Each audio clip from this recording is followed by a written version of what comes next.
Right, here we are at the beach and we're going to make some salt because that's just what you do. How are we going? Wow. You got quite a bit of sand in there. Shall I do this one? Mum. Oh, but that's alright. It's not too much.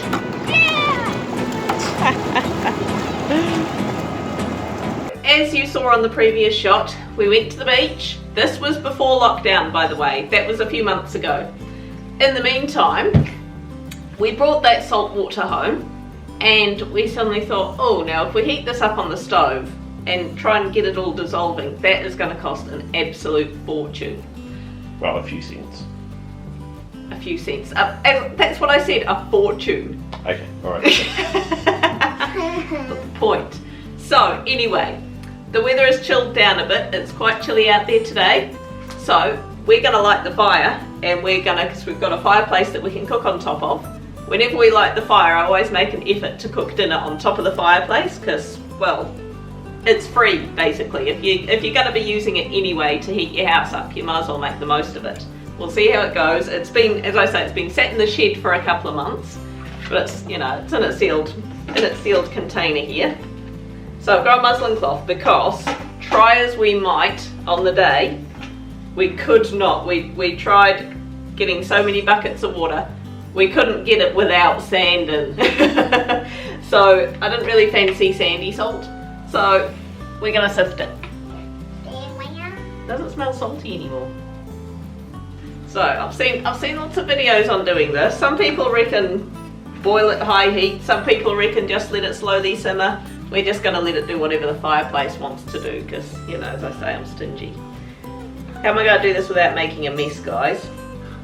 Should we like cup it in? Look at that. All the sediment and sand. Nice. That water looked so clear when I brought it home.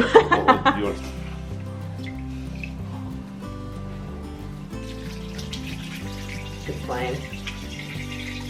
And yes, I think Clint's right. I think I'm going to need a secondary pot as well. Hopefully this will just sift out all the nasties. Yeah, I agree.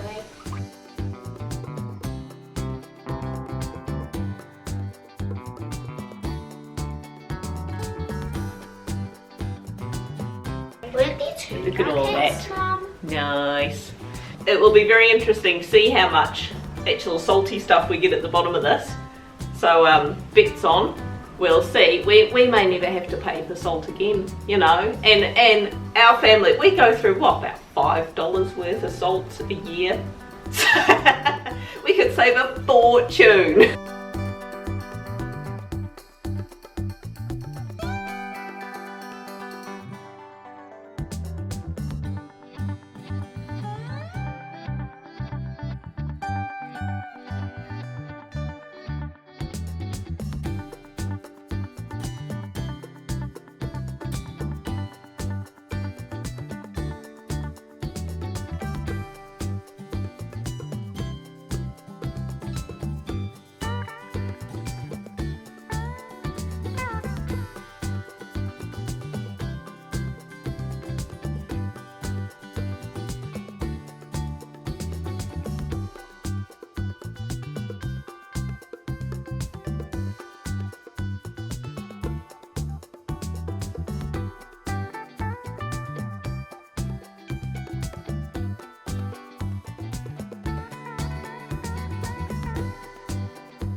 I'm just going to leave that to dry off because it's still pretty damp, but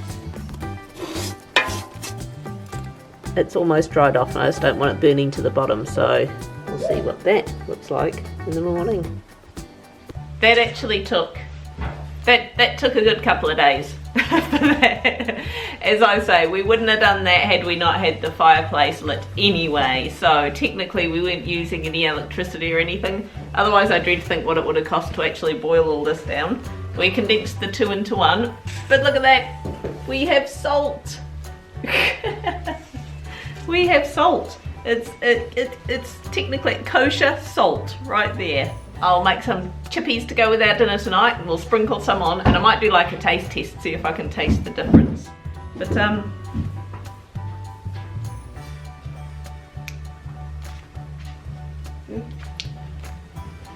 it tastes like salt. Tastes like pretty good salt actually. So yeah, I might do a blind taste test with our dinner or something. See if we can taste the difference. I see nothing. Okay, alright, here we go.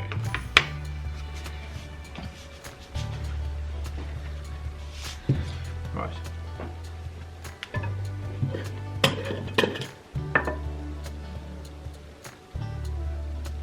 Ready?